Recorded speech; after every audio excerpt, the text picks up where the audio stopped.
Assalamualaikum warahmatullahi wabarakatuh. Kembali lagi bersama saya Daniel Christopher dalam channel Belajar Budidaya Walet. Saudara para petani walet seluruh Indonesia dan juga para penonton dimanapun Anda berada, pada kesempatan kali ini saya akan berbagi mengenai beberapa hal penting yang perlu kita persiapkan sebelum kita membangun rumah burung walet. Karena pada dasarnya memancing burung walet untuk datang, menginap, dan membuat sarang di RBW yang akan kita bangun bukan hanya tentang seberapa besar gedung yang akan kita bangun, seberapa banyak modal yang kita keluarkan, ataupun seberapa mahalnya suara panggil yang kita punya. Melainkan kita harus memiliki pengetahuan-pengetahuan dasar dan planning yang tepat untuk dipahami sebelum kita memutuskan untuk membangun rumah burung walet. Apa saja hal yang perlu dipersiapkan? Segala sesuatu itu pasti memerlukan perencanaan. Begitu juga dengan membangun rumah burung walet. Alangkah baiknya, sebelum memutuskan untuk membangun sebuah RBW, kita perlu mempertimbangkan faktor lokasi. Lokasi memegang peranan yang sangat penting dalam keberhasilan budidaya walet ke depannya. Tentukan apakah lokasi tempat kita akan membangun RBW merupakan lokasi sentra, lokasi pakan, atau lokasi lintasan.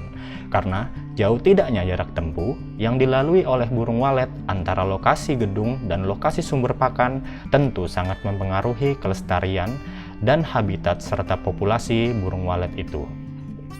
Menurut artikel duniawalet.co.id, ada 4 syarat yang harus ditunjang ketika melakukan cek lokasi. Yang pertama adalah cek populasi, cek kelestarian habitat, cek sumber pakan, dan terakhir cek kompetitor.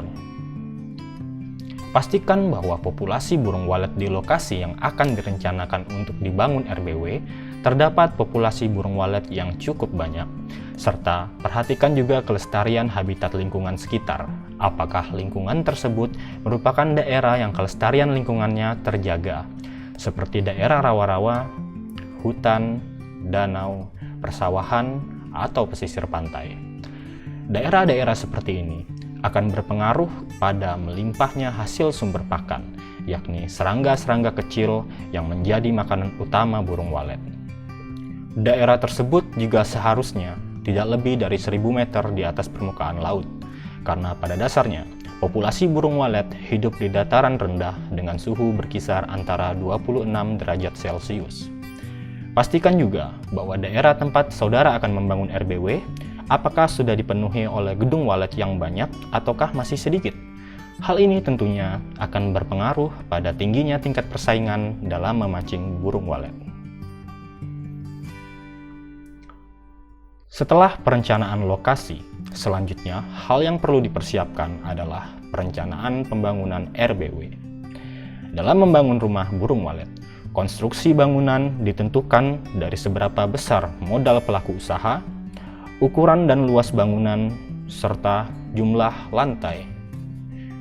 Biaya pembangunan RBW juga bervariasi, mulai dari paket hemat dengan bahan kayu yang berkisar dari puluhan juta hingga bahan beton yang berkisar di angka ratusan juta rupiah. Bahan bangunan dari kayu atau dari beton memiliki kelebihan dan kekurangannya masing-masing. Namun pada akhirnya, bahan apapun yang akan digunakan diputuskan berdasarkan modal serta keinginan pelaku usaha itu sendiri. Selanjutnya adalah menyiapkan perencanaan untuk mengatur tata ruang dari bangunan RBW. Perlu saya tegaskan bahwa pengaturan tata ruang pada RBW memegang peranan yang sangat penting, mulai dari keputusan apakah RBW yang dibangun akan menggunakan rumah monyet atau tidak, jumlah dan arah LMB, letak void atau lubang terjun, luas roofing area, posisi lar, tata letak sekat ruangan, dan seberapa banyak ventilasi yang akan digunakan untuk mendapatkan pengaturan suhu, kelembapan, dan cahaya yang sesuai dengan standar habitat asli burung walet. Kita bisa mencari tambahan informasi mengenai tata ruang dalam artikel-artikel yang ada, seperti buku, seminar-seminar, video di YouTube, atau bisa juga bertanya langsung dengan kerabat yang memiliki RBW yang sudah sukses. Atau jika masih ragu, saya sarankan untuk menggunakan jasa konsultan atau instalaser yang memang sudah berpengalaman dalam budidaya burung walet. Selanjutnya, hal yang perlu diperhatikan adalah perencanaan mengenai pemasangan papan sirip. Papan sirip merupakan bagian fundamental di dalam sebuah RBW, karena papan sirip ini nantinya akan menjadi media tempat di mana burung walet hinggap dan membuat sarangnya. Jenis sirip yang digunakan pada umumnya terbuat dari bahan kayu, seperti kayu meranti, sengon, ulin, dan pada dasarnya segala jenis kayu bisa untuk dijadikan papan sirip. Hanya saja, jenis-jenis kayu yang beredar memiliki harga yang bervariasi dan juga ketahanan serta fungsi yang berbeda-beda. Namun, tidak jarang juga di kalangan para petani walet yang menggunakan sirip beton dan ada juga yang menggunakan sirip dari bahan aluminium.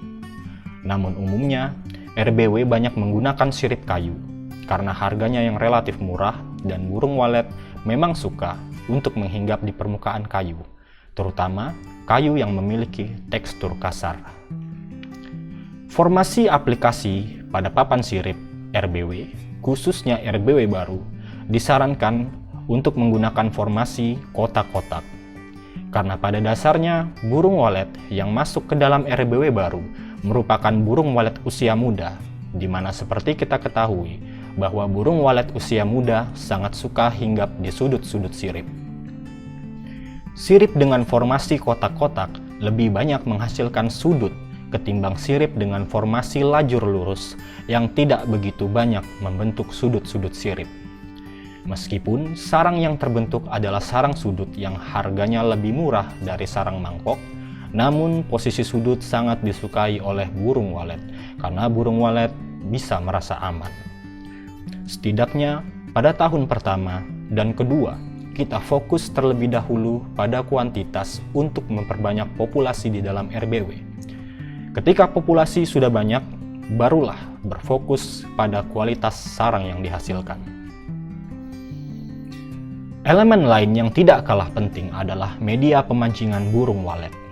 Secara umum, burung walet dipancing dengan menggunakan suara tiruan yang diputar dengan media player dalam waktu-waktu tertentu agar koloni burung walet yang melintas dapat mendengar suara tiruan itu dan merasa penasaran sehingga masuk ke dalam untuk mengeksplor RBW yang sudah kita bangun. Media pemancingan melalui suara merupakan suatu kesatuan yang meliputi amplifier, kabel, tweeter, dan rekaman suara yang biasanya dalam bentuk flash disk. Media suara tersebut diaplikasikan ke dalam RBW sesuai dengan tata letak yang telah ditentukan. Lalu RBW sudah bisa on dan tinggal menunggu waktu hingga burung walet masuk, beradaptasi, menginap, dan akhirnya membuat sarang. Baik, saudara-saudara, para petani walet seluruh Indonesia dan para penonton setia dimanapun Anda berada, demikianlah beberapa hal yang perlu dipersiapkan sebelum kita berencana untuk membangun RBW. Bila Anda suka dengan video-video saya, silahkan klik like, komen, dan subscribe untuk membantu agar channel ini terus berkembang. Terima kasih dan sampai jumpa. Assalamualaikum warahmatullahi wabarakatuh.